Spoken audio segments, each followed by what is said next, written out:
Thank you and good morning, everyone. Thank you for being here, and my apologies for not speaking Hungarian.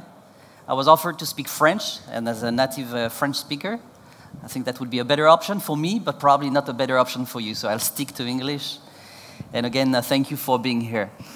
During this session, I would like to talk about what we see as cybersecurity professionals and looking at the hard trends of where we're heading, looking at the past, and more important, looking ahead at the future. And definitely, cybersecurity is not getting simpler, right?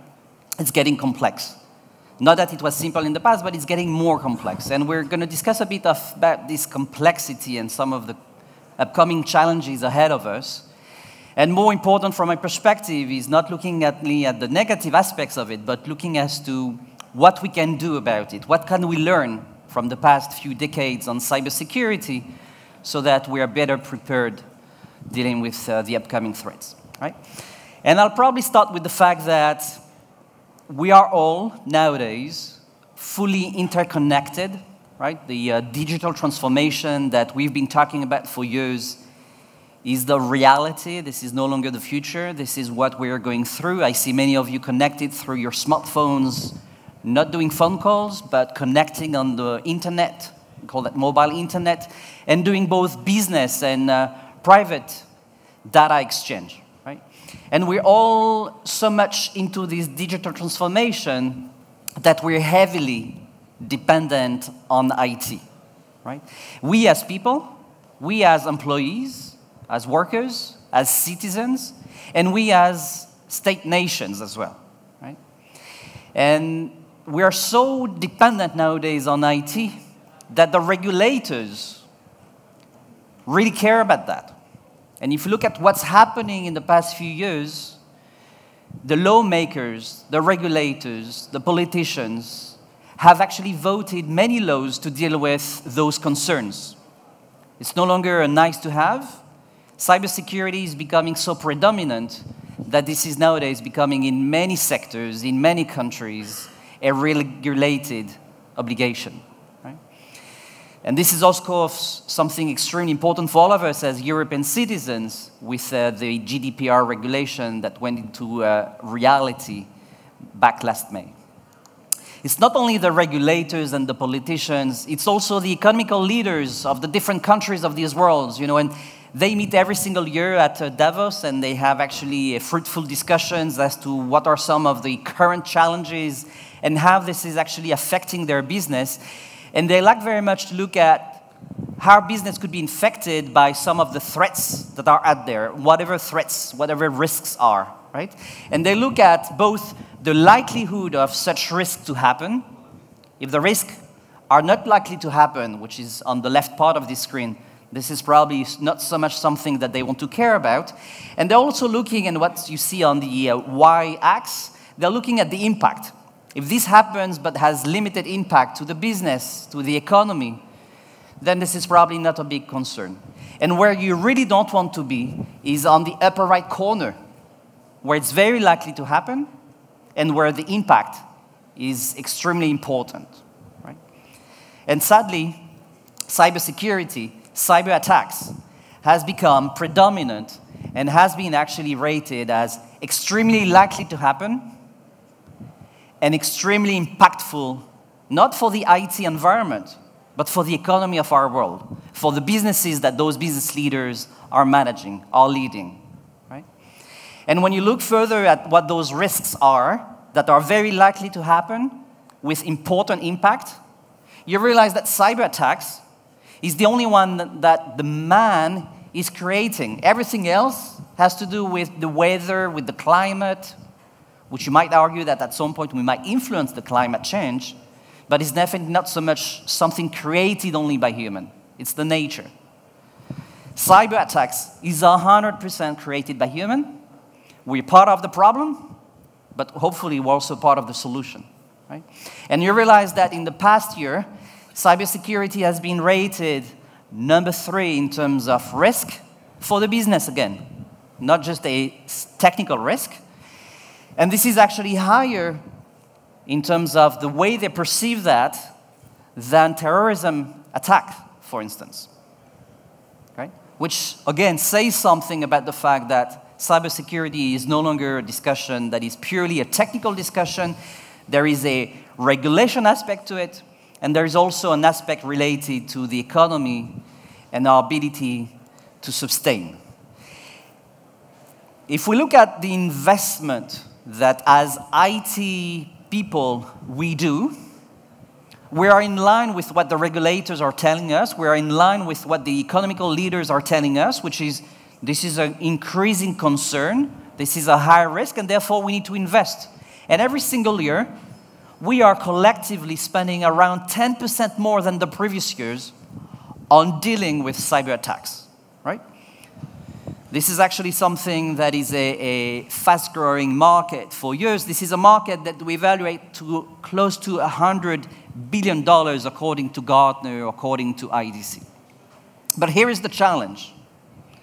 While cybersecurity investment is being prioritized over traditional IT investment, the results, the outcome of those investments are not where they should be.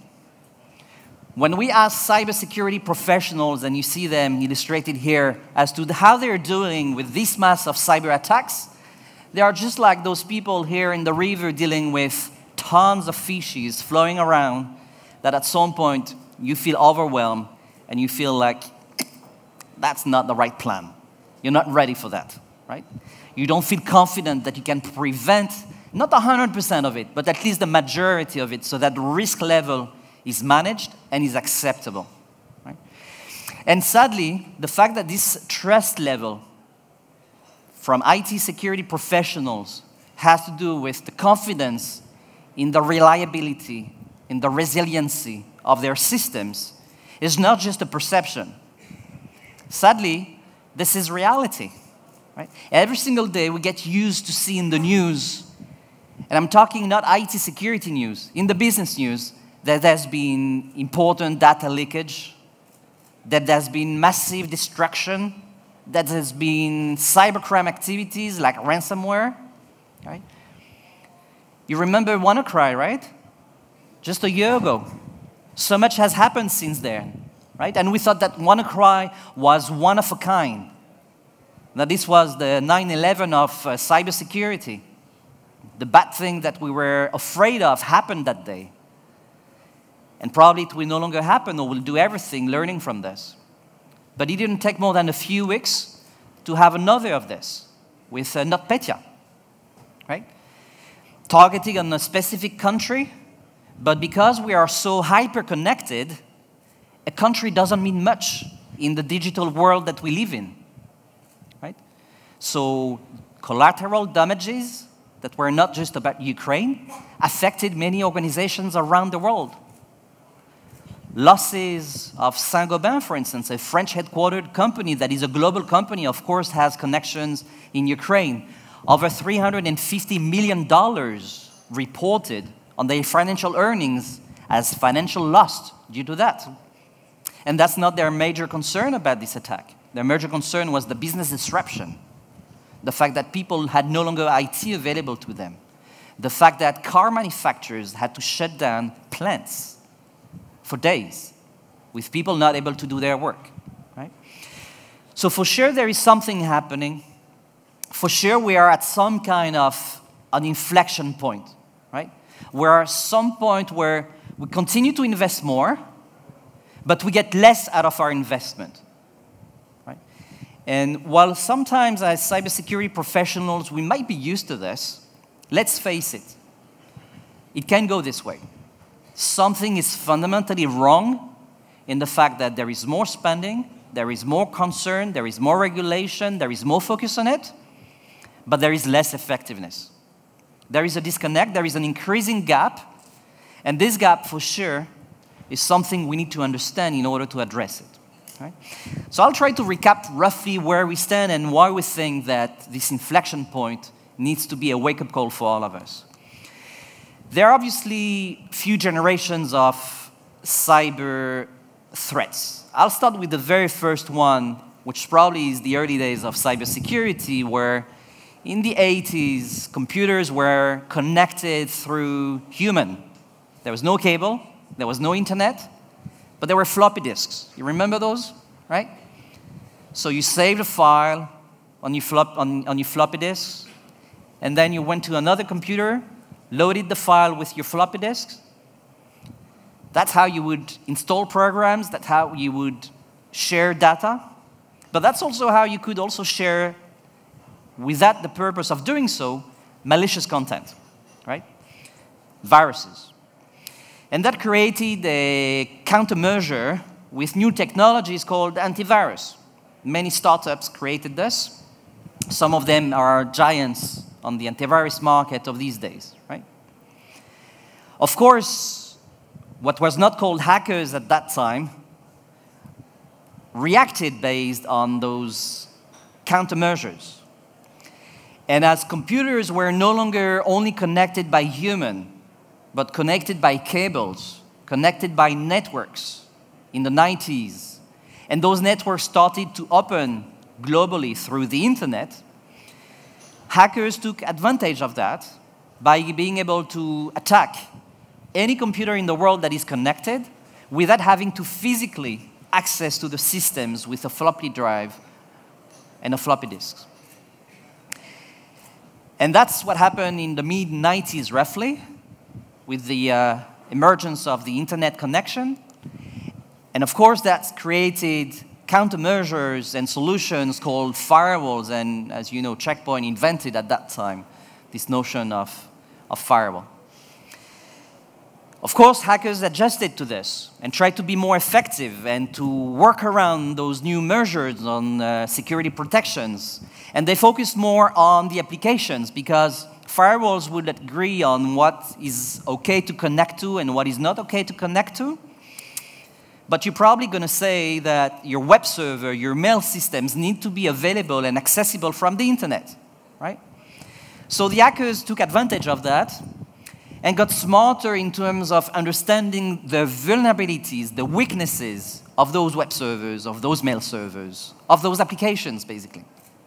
And they focused very much on leveraging those vulnerabilities with so-called exploit, right? And of course, there were countermeasures to deal with this, with intrusion detection systems, which over the time were called intrusion prevention systems, as a way to prevent those attacks at the application layer, right? I guess you would agree with me that even though most of those technologies are called intrusion prevention technologies, IPS, the reality is that they are mainly used still in detection mode, right? Which says something. And the fourth generation evolved in terms of hackers that looked actually at using payload attached to an email or a PDF file that you download off the web and attach to it a malicious component that wouldn't be a traditional virus well known in a database that would be caught, but it will be something polymorphic that is therefore kind of unique and would bypass the traditional security protections in place. And of course, new generation of technologies, including sandboxing technology, including anti-bot technologies, try to address this challenge on the fourth generation of cyber attacks. But where are we now? We are at the fifth generation of cyber attacks. And where are we in terms of protections? If we survey around, you would probably agree that most of where we are in terms of deployment of security technologies to protect yourself is roughly between the second and the third generation on cybersecurity protections. That's where most organizations are today.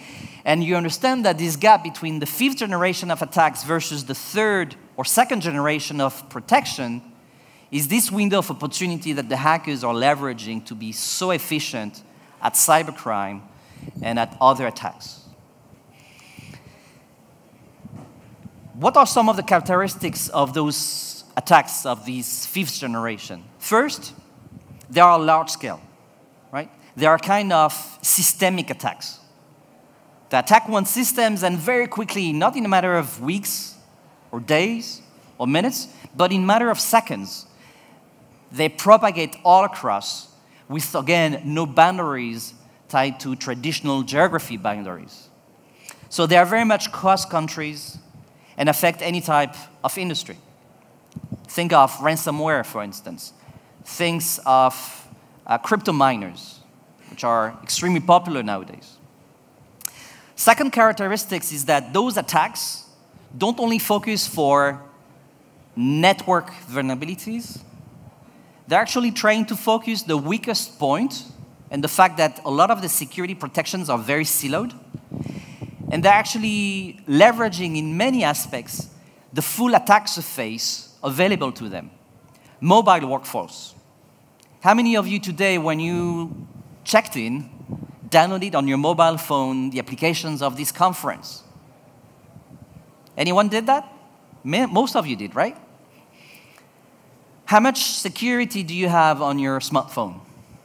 What if this application was a malicious application? Right?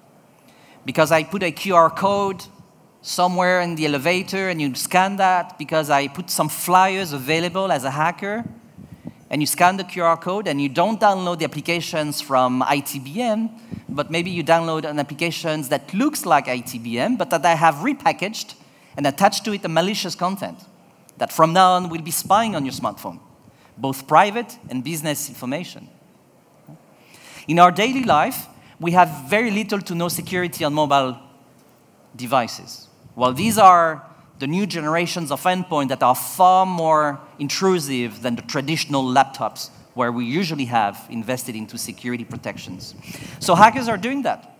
Hackers are actually usually stealing credentials, login and passwords from users using the weakest point, either when they access the cloud, like Office 365 or Gmail or whatever, and then reusing those credentials stolen from the cloud or from the mobile to access the network, right?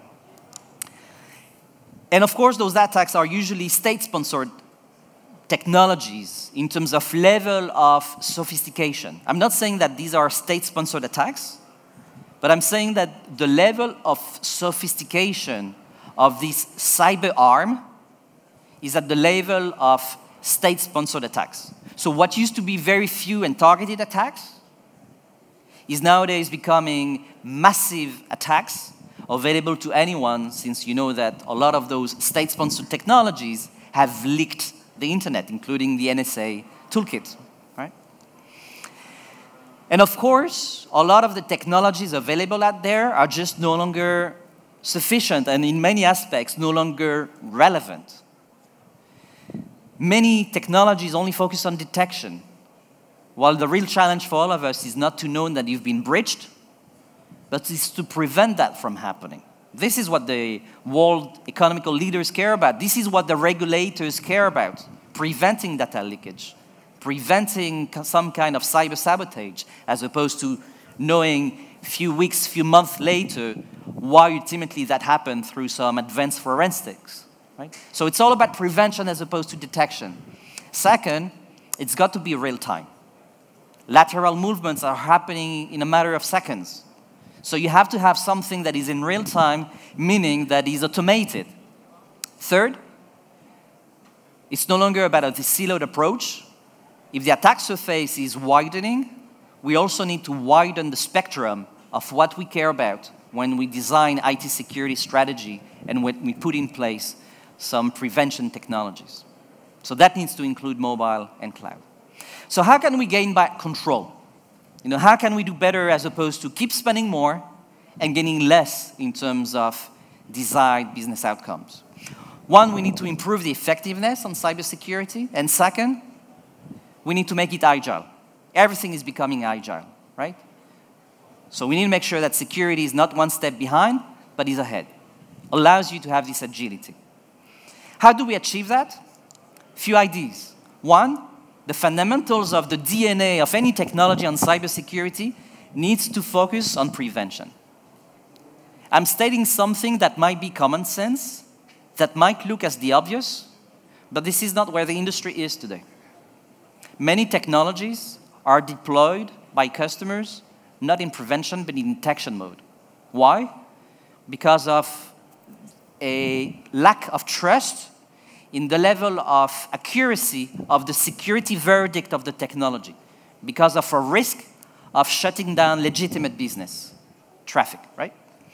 And that needs to happen real time. As I mentioned, it's not about a siloed approach. We need to look at all elements that are part of the cybersecurity chain. Data centers for sure, networks, endpoint, mobile, cloud. It needs to be consistent because attacks are multi-vector attacks, right? And you need to make sure that this is all sharing in real-time intelligence so that you can actually correlate data and act accordingly.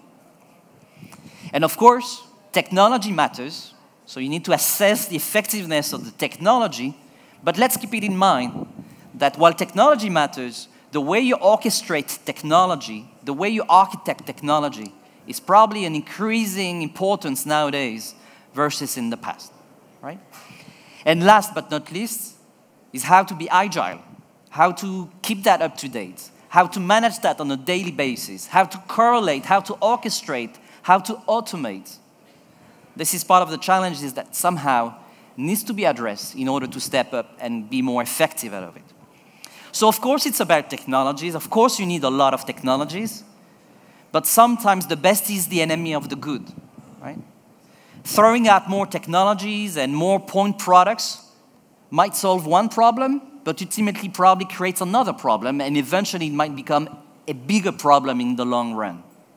So it's no longer about being so tactical, it's about being more strategic as to what technologies are designed, which ones are needed now, which ones are needed in a year from now, which ones might be needed in the longer term, that needs to be anticipated.